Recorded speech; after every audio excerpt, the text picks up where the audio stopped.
Assalamualaikum warahmatullahi wabarakatuh.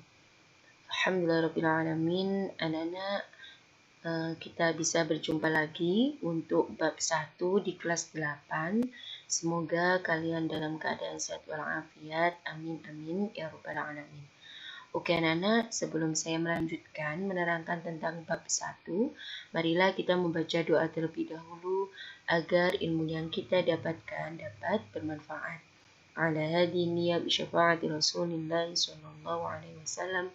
Al-Fatihah.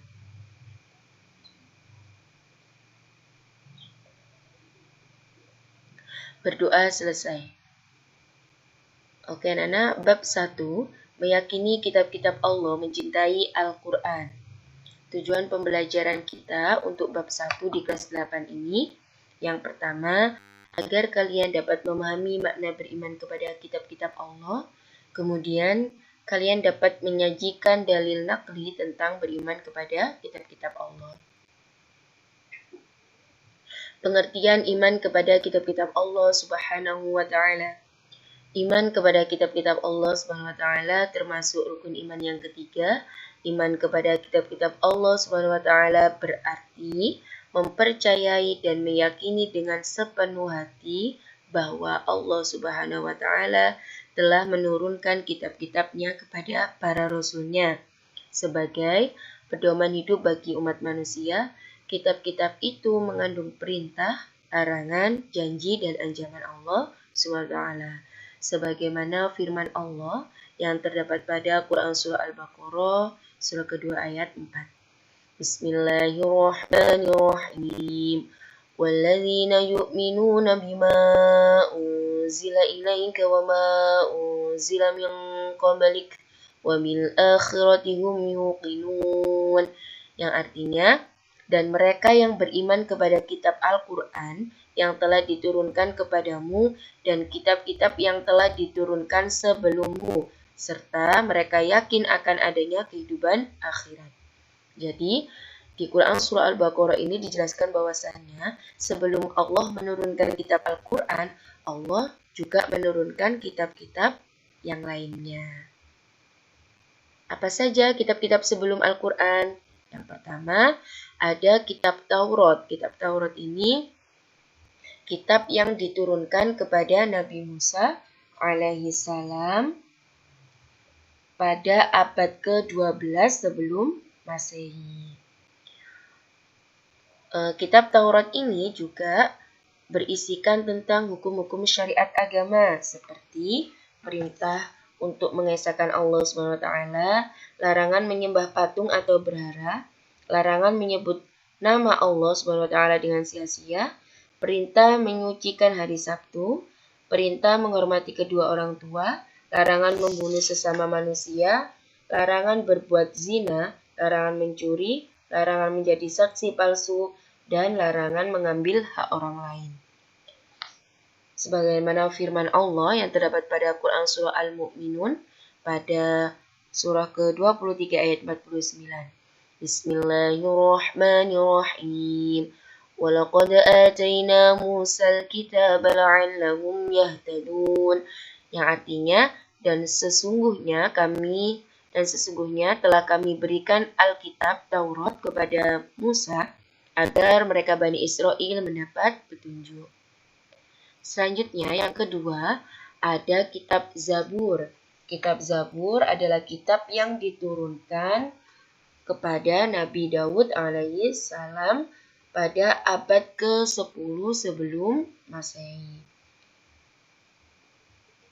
Kitab Zabur ini berisi tentang doa, zikir, nasihat, dan hikmah. Jadi, kitab Zabur ini tidak berisi syariat, sebab umat Nabi Daud diperintahkan untuk mengikuti syariat Nabi Musa alaihissalam. Sebagaimana yang dijelaskan dalam Quran surah Al-Isra, surah ke-17 ayat 55, firman Allah yang berbunyi, Bismillahirrahmanirrahim. Wa rabbuka a'lamu biman fis samawati wal ardh. وَلَقَدْ فَضَّلْنَا بَعْضَ النَّبِيِّينَ عَلَى بَعْضٍ ولقد فضلنا بعض النبيين على بعض وآتينا داود زبورا. Artinya, dan Tuhanmu lebih mengetahui siapa yang ada di langit dan di bumi, dan sesungguhnya telah kami lebihkan sebagian nabi-nabi itu atas sebagian yang lain, dan kami berikan Zabur kepada Daud. Quran Surah Al-Isra surah ke-17 ayat 55. Selanjutnya, yang keenam,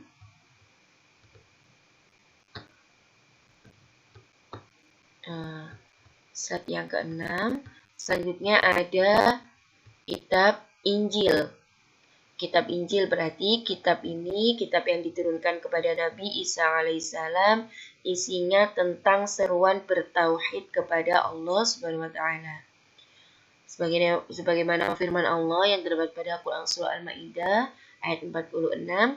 Bismillahirrahmanirrahim. وقفينا على آثارهم بعيسى ابن مريم مصدقا لما بين يديه من التوراة وآتيناه الإنجيل. Artinya, dan kami iringkan jejak mereka nabi-nabi Bani Israel dengan Isa putra Maryam, membenarkan kitab yang sebelumnya yaitu Taurat, dan kami telah memberikan kepadanya kitab Injil. Kemudian yang terakhir ada kitab Al-Quran. Kitab Al-Quran ini kitab yang diturunkan kepada Nabi Musa alaihissalam. Kitab Al-Quran ini diturunkan kepada Nabi Muhammad SAW, Khatamun Nabiyyin. Isinya berupa syariat yang menghapus sebagian isi kitab-kitab terdahulu yang tidak sesuai dengan zaman.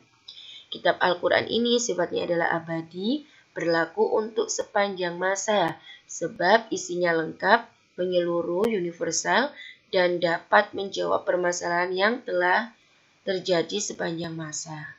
Sebagaimana firman Allah yang terdapat pada Quran Surah Al-Baqarah ayat 213, yang artinya, manusia itu adalah umat yang satu. Setelah timbul perselisihan, maka Allah mengutus para nabi sebagai pemberi peringatan, dan Allah menurunkan bersama mereka kitab yang benar untuk memberi keputusan di antara manusia tentang perkara yang mereka perselisihkan. Tidaklah berselisih tentang kitab itu, melainkan orang yang telah didatangkan kepada mereka kitab, yaitu setelah datang kepada mereka keterangan-keterangan yang nyata, karena dengki antara mereka sendiri. Maka Allah memberi petunjuk orang-orang yang beriman kepada kebenaran tentang hal yang mereka perselisihkan itu dengan kehendaknya, dan Allah selalu memberi petunjuk orang yang dikehendakinya kepada jalan yang lurus. Kemudian ada perbedaan antara suhuf dengan Al-Quran. Kita bahas dulu tentang suhufnya.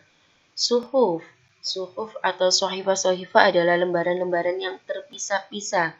Sohifah yang diturunkan kepada Nabi Sidq alaihissalam ada 50 suhuf. Jadi suhuf ini sifatnya adalah lembaran-lembaran. Kalau kitab itu berarti dia sudah berbentuk seperti buku ya. Selanjutnya yang sohifah yang diturunkan kepada Nabi Idris alaihissalam itu ada 30 suhuf. Sohifah yang diturunkan kepada Nabi Ibrahim alaihissalam ada 10 suhuf, dan sohifah yang diturunkan kepada Nabi Musa alaihissalam ada 10 suhuf. Firman Allah terdapat pada Quran surah Al-A'la ini pada ayat 18 dan 19. Inna hadza lafi suhufil ula, suhufi Ibrahim wa Musa.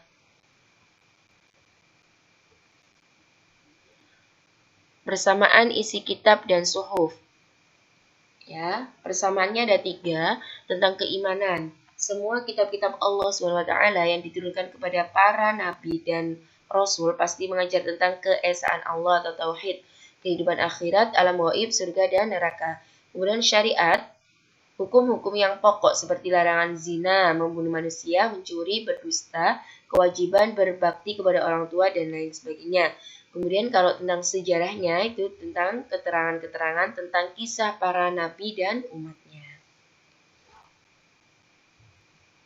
Selanjutnya, yang terakhir ada hikmah beriman kepada kitab-kitab Allah SWT. Yang pertama, meningkatkan keimanan kepada Allah SWT yang telah mengutus para rasul untuk menyampaikan risalahnya. Yang kedua, hidup manusia menjadi tertata karena adanya hukum yang bersumber pada kitab suci, termotivasi untuk beribadah dan menjalankan kewajiban-kewajiban agama seperti yang tertuang dalam kitab suci. Keempat, menumbuhkan sikap optimis karena telah dikaruniai pedoman hidup dari Allah untuk meraih kesuksesan baik di dunia maupun di akhirat.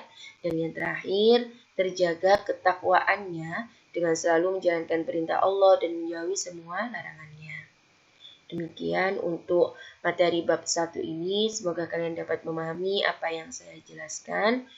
Kita tutup pembelajaran pada hari ini dengan membaca hamdalah bersama, kemudian dengan doa kafatul majelis. Alhamdulillahirrabbilalamin. Subhanakallahumma wa bihamdika asyhadu an la ilaha illa anta astaghfiruka wa atubu ilaik. Assalamualaikum warahmatullahi wabarakatuh.